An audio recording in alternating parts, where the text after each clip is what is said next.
vais commencer ma présentation en posant la question suivante. Qu'est-ce qu'une eau propre? Bien, selon moi, une eau propre, c'est de l'eau qui sort du robinet. C'est de l'eau claire qui n'a pas vraiment de goût et qui n'a pas de particules qui flottent à l'intérieur. Donc, si on transfère cette idée à la pluie, est-ce que la pluie serait propre? Mais selon moi, elle le serait, puisque sous sa base, lorsqu'elle s'évapore, l'eau est sous sa base la plus pure. Donc, simplement des particules d'eau.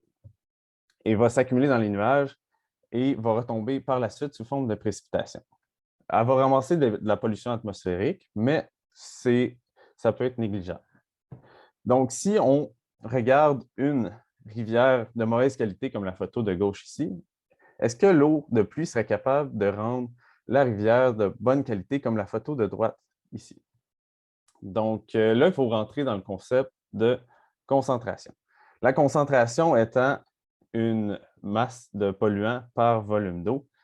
Donc, si on vient amener plus d'eau dans la rivière, de l'eau de bonne qualité, alors il y aura un effet de dilution.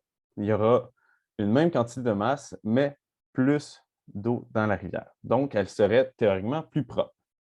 Par contre, il faut regarder ce concept à l'échelle d'un bassin versant. Quand il pleut sur un bassin versant, l'eau ne va pas directement tomber dans la rivière, ce qui causerait de la dilution. Elle va tomber dans le bassin versant au complet. Puis dans le bassin versant, bien, il y a souvent de la forêt, de l'agriculture ou des milieux urbains. Puis en tombant, l'eau va causer de l'érosion et du transport.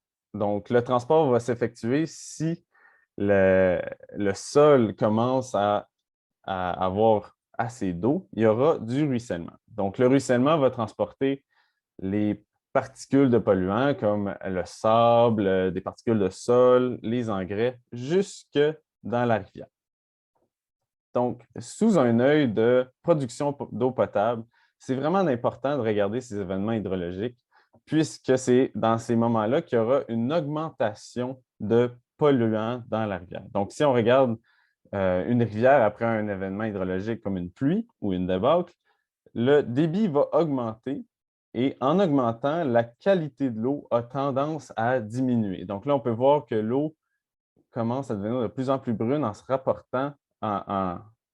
se rapprochant du pic de débit et va ensuite se restabiliser.